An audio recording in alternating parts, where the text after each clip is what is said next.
This week's MSM Draw is brought to us by Angela Haugen. Submit your prompt using the hashtag MSMDraw in this video, and there's a chance it'll be drawn in the next one.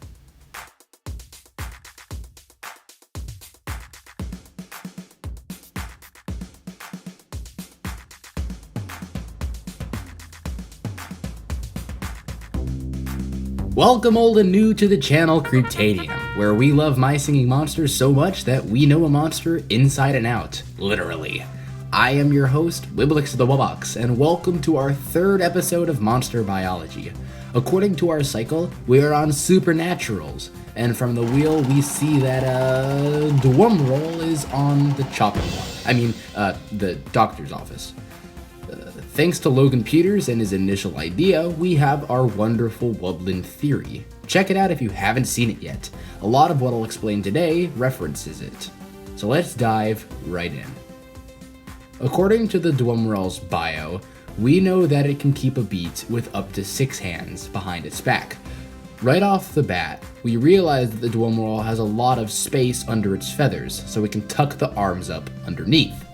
I always figured it to be very wide underneath the feathers, shaped like a vase, but the fact that it has so many arms hidden away underneath it hints that the Dwumrohl is designed more like an owl. Owls look very aerodynamic until we take the feathers off, then it resembles a sleep paralysis demon. Dwumrohl would be a lot skinnier underneath to keep all of the arms in. We also know that the Dwumrohl has more than 6 arms.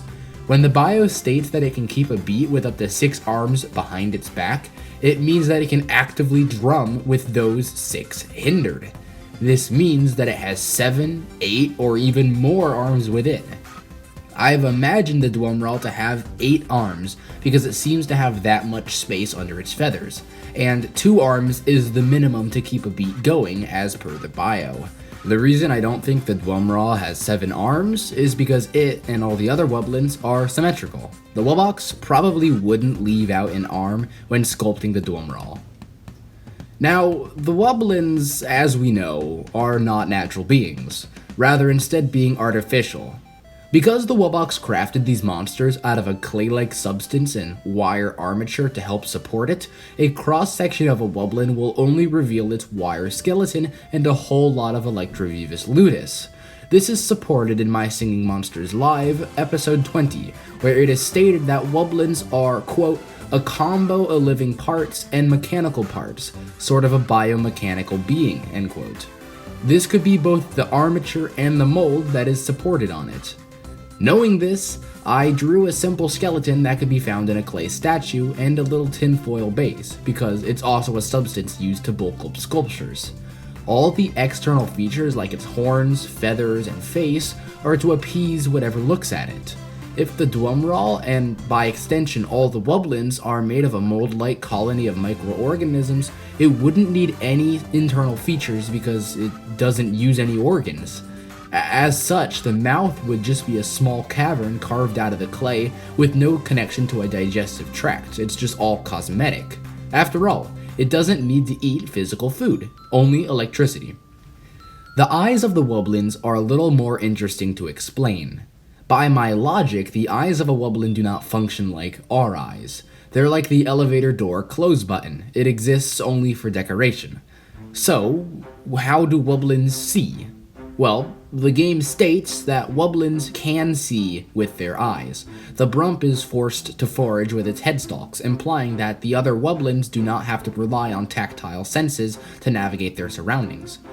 Here's my idea for how eyes work in Wublins. Jellyfish and anemones, which are classified under the phylum Cnidaria, are made up of zooids, which are smaller organisms. Each zooid has a separate function, like how Legos have different purposes, but combine to make a whole object.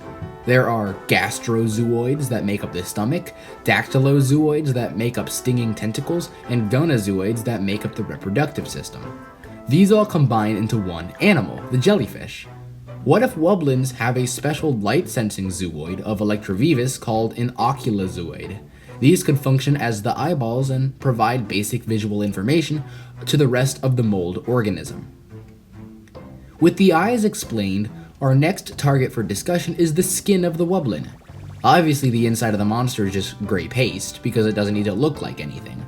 But how does the outside have color? Well, we can see that various corals, lichens, and planktons have proteins that pigment them all sorts of crazy colors. The Electrovivus, perhaps when exposed to oxygen, begins producing proteins that color in a way that makes sense as a monster. A real-world enzyme called a hydrogenase reacts to oxygen as well, so maybe Electrovivus could hold a little of that within their cells. Slime molds do come in every color, although green is a little rare because usually green implies the presence of chlorophyll and slime molds have none, causing a different and thus less common pigment to be the cause of green coloration. Finally, let's address the idea of the Wublins being made from bubblerite.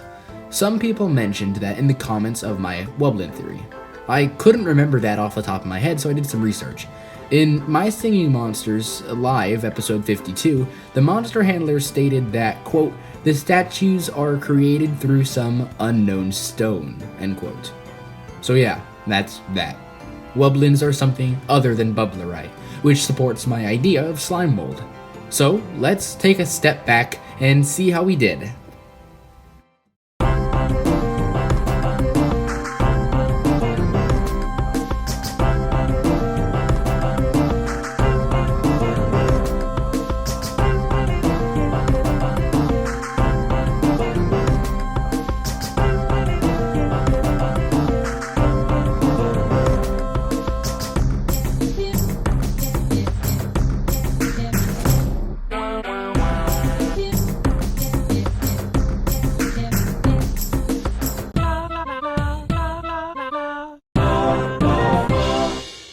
Study complete. Pretty much all of the Wublins are going to look similar to this one on the inside because they're all made of the same material. But that's what we have for the Dwumrohl, and since there are no rare and epic versions of the Wublins yet, we will leave it at that. Although, rare Wublins would make an interesting idea. I'll be considering that.